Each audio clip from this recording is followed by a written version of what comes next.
মায়ের চোখে ঝরলে পানি আল্লাহর আরশ কাঁপা যায়, কান্দে না যেন মায়, কান্দে না যেন মায়।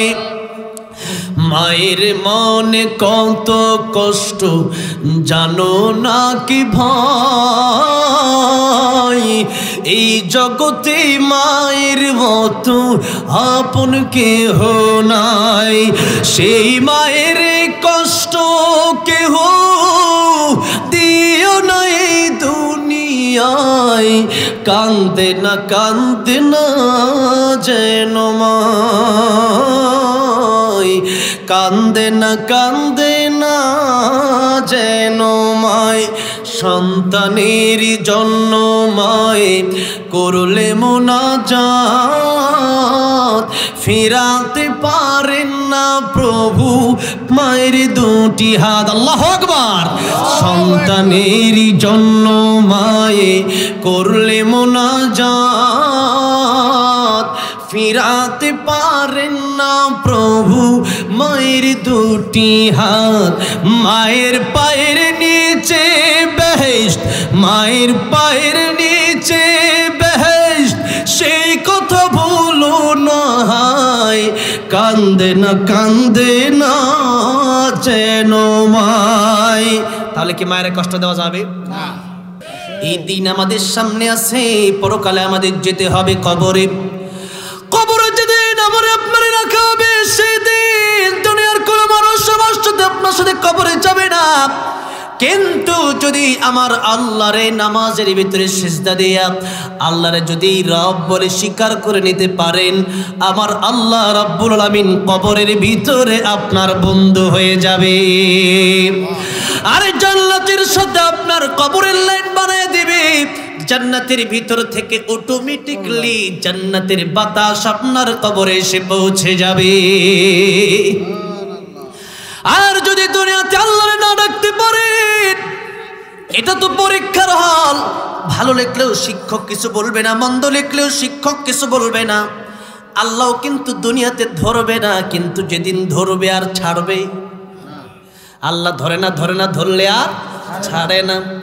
এই জন্য যদি পরকালে নাজাত পেতে হয়, পরকালে কবরে যদি ভালো থাকতে হয়, কিয়ামতের কঠিন ময়দানে যদি আল্লাহর সাথে সম্পর্ক ভালো রাখতে হয়, সর্বপ্রথম ঈমানের পরে হলো নামাজ। কি নামাজ? আল্লাহর নবী বললেন, বাইনাল আবদি ওয়া বাইনাল কুফরি তারকুস সালাত। যে ব্যক্তি নামাজ পড়লো না, মুমিনের মধ্যে আর কাফেরের মধ্যে এটাই পার্থক্য হয়ে যাবে। আল্লাহ নবী অন্য হাদিস শরীফের ভিতরে বলছেন, মান তারাকা সালাতাম মুতাআম্মিদান ফাকাদ কাফারা। যে ব্যক্তি নামাজ পড়লো না, সে ব্যক্তি কাফের হয়ে গেল। কাফের যদি কেউ হয়ে যায়, তাতে করে ওলামায়ে কেরাম বলেছেন, মুহাদ্দিসিনে কেরামগণ বলেছেন, ডাইরেক্ট কাফের বলা যাবে না, কিন্তু কোনো মানুষ যদি লাগাতার নামাজ না পড়ে, এক সময় সে ব্যক্তি কাফের হয়ে যায়। কি হয়ে যায়? কাফের হয়ে যায়। আচ্ছা, আমরা যারা এখানে আসি, কেউ কি কারো পকেটে 100-200 টাকা থাকলে তাদেরকে আমরা টাকাওয়ালা বলি? কারে বলি? যার কোটি কোটি টাকা আছে, 500, 100, 200 এরকম জমাতে ব্যাংকে এখন কোটি কোটি টাকা আছে, তাহলে আমরা কি বলি? টাকাওয়ালা। লোকটা বড় পয়সাওয়ালা। এটা আমরা বলি কি বলি না? ঠিক তেমনি এক ওয়াক্ত 2 ওয়াক্ত নামাজ না পড়লে তাকে কাফের বলা যাবে না। কিন্তু যখন নাকি 1 ওয়াক্ত 2 ওয়াক্ত 5 ওয়াক্ত ছেড়ে দিতে আস্তে আস্তে নামাজ লাগাতার ছেড়ে দিবে, সেই ব্যক্তি আস্তে আস্তে করে একটা সময় কাফের হয়ে যাবে। কথাটা বুঝে আসছে? এই জন্য নামাজ জান্নাত তার আল্লাহর সাথে কোনো সম্পর্ক নাই। আর আল্লাহর যে ব্যক্তি চিনবে না, ওটা আপনার বন্ধু হতে পারে। সামনে কথা আসতেছে। তাহলে 1 নম্বরে যিনি আমাদের আপন আগেও ছিল, এখনো যে আল্লাহ খাবার দিচ্ছে, আর পরকালে কবরেও যিনি আমাদের বন্ধু না হলে কোনো উপায় নাই, তিনি কে? আল্লাহ। 2 নম্বর বন্ধু, অল্প সময় শেষ করছি। 2 নম্বর বন্ধু আল্লাহ বলেন ওয়া রাসূলুহু। 2 নম্বর বন্ধু হলো আমার রাসূল। বলেন 2 নম্বর বন্ধু কে? রাসূল সাল্লাল্লাহু আলাইহি ওয়াসাল্লাম। আল্লাহ তাআলা 2 নম্বর বন্ধু আমার রাসূলকে কেন বানালেন?